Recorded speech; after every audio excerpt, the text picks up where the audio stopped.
hordoftoonni YouTube channel kooti nageenyi waaqayyo isiniif haa baay'atu. Anis nagaa kun jira isinis akka nagaa fayyaa qabdan abdii qabaa jechuudha. Isa nagaa nuuf kenne waaqayyoodha. Galanni haa ta'u isiniin jedha. Har'a baay'ee tokkoon gammadee jira si baay'ee tokkoon badee tures. Egaa hordoftoota YouTube channel kooti walitti deebineetti dhagaa kan jirru. Eddiseen ka egaa YouTube channel irraa baddee turteetti yeroo muraasa ta'eera jechuudha. Sababni ani badeefis immoo xiqqoo ishee YouTube channelin kan koo rakkina wayii godhate jechuudha. Rakkinichis immoo maali hojjettanii isinillee yoo amma dhumaatti na dhaggeeffattan akka rakkinni kun isin hin qunnamne wantoota baay'ee narraa bartu jechuudha. Maaltu YouTube banachuudha malee irratti hojjechuu malee immoo wantoonni nama qunnamanis wanta baay'eetu jira jechuudha. Egaa hordoftoota YouTube channel kooti egaa addiseedhaan maaltu qunname maaltu na YouTube shitirraa ishee balleessee eegamooni taateeti yeroo muraasa jechuudha. Xiqqaate ji'a tokko guutuudhaaf hin deema eegan irraa bade egaa maaliif akkan irraa bade asumaan kan isinitti himu ta'a.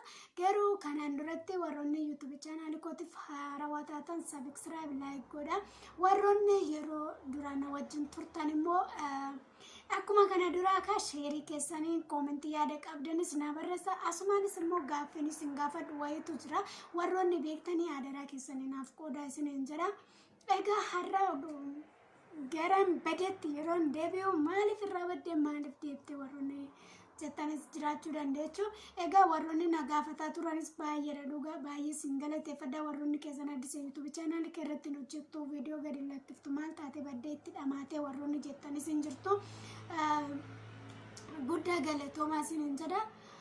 Kanatti aansuudhaan YouTube channelin kan koo namoonni tokko keessa warroonni na dubbisanii maal jedhan hin beeku. Garuu warra hin beekne hordoftoota kiyya baay'ee sin jaaladhu baay'ee sin kabaju biraan immoo gahuun barbaada jechuudha. Rakkina na qunname walumaan qooddanna. Egaa maal inni hojjettani YouTube channel kan koo monii ta'ee yeroo monii ta'utti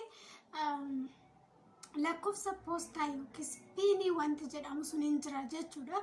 Egaa asumaan immoo piiniin kan koo namichi piinisi ergameera naan jedha. Piinisi biraa ga'eera jedha kaampaanii YouTube jechuudha. Garuu piiniin na bira hin ga'u jechuudha. Yeroo deemanii naaf gaafatanitti egaa baay'ee xiqqoo rakkina godhate jechuudha. Bakka yeroo sadmoo yeroo afur irratti yaalatiin jira jechuudha. Asin achasitti deebise yeroo hundumayyuu piiniin dhufeera jedha. Akkata paaspoortii yookiin immoo waraqaa eenyummaa kan keetiin verify godhattu sanitti namoonni tokko akkasitti warroonni godhatan illee jiru. Baay'ee barsiisanii jiru obboleeyyan keenya illee warroonni YouTuberoonni gurguddaan jechuudha.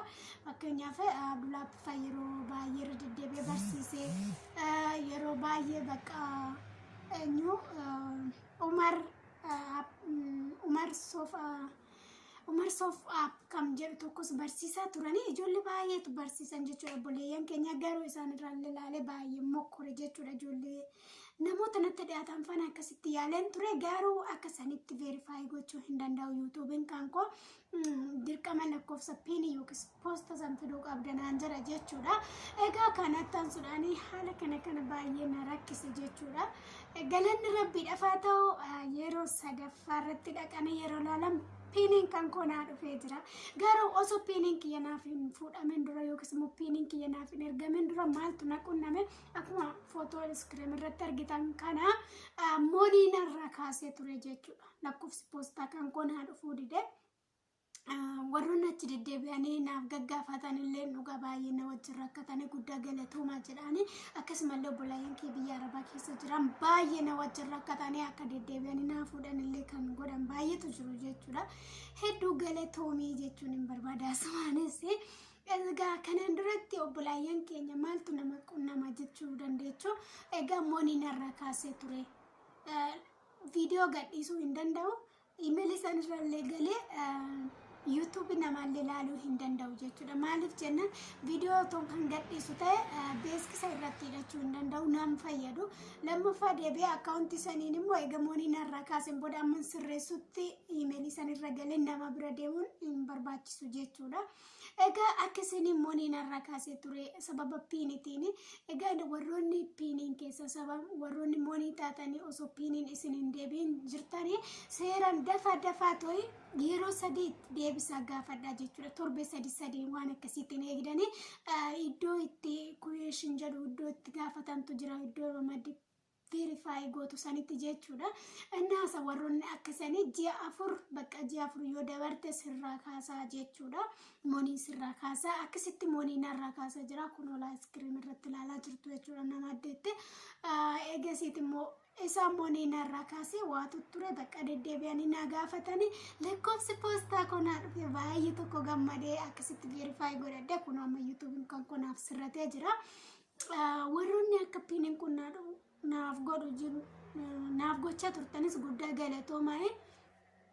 Kanattaan sudhaan duratti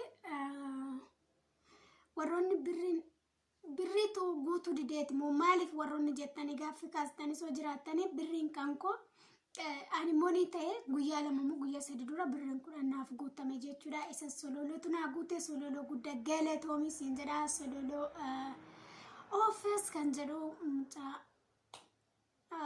Faransaay jiraatu san guddaa galatoomi siin jedha. Asumaan galata guddaa na biraa qabda baay'ee si galateeffadha. Thank you my brothers. Guddaa galatoomi siin jedha. Egaa dhugaa hedduunaaf galatoomi. Thank you so much siin jechuu barbaada. Egaa kanattaan sudhaan gara YouTube channel kootti deebi'an jira. YouTube channel kootti like, share, comment godha.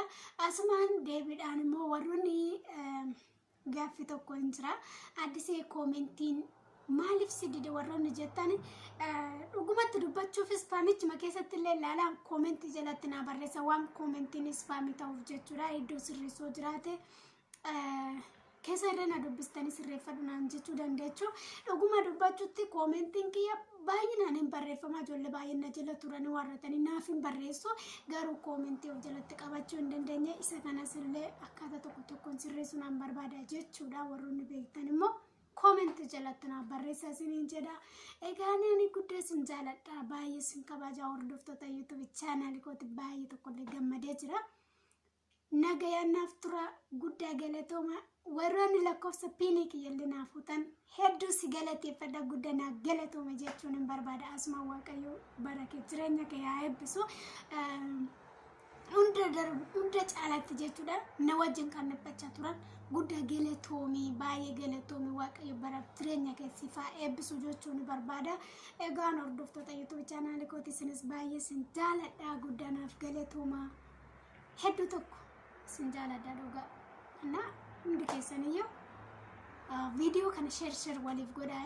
Warroonni akka kiyya rakkinni kun isin qunname immoo amma tokko osoo moonii isin irraa hin kaasin akka piinii keessan deddeebi'anii isiniif laalan. Akka piinii keessan deddeebi'anii isiniif laalan godhadhaa isiniin jedha. Moonii isin irraa kaasee jennaan sirreessuun baay'ee ulfaata jechuudha. Egaanii guddaa galatoomaa warroonni rakkinni kun isin qunnames omaa miti abdii hin kutinaa isiniin jedha. Ijoollee keenya mana ormaa keessatti jechanii biyya arabaa keessatti jechanii gaariif yara laaltanii hirriba keessan itti dhabdanii wantoota tokko bakka dabarsitanii irratti fatamtanii yoo nangeessan immoo ni taatanii abdii hin kutinaa. Waaqayyo gooftaan isin gargaaru jabaadhaa isiniin jedha.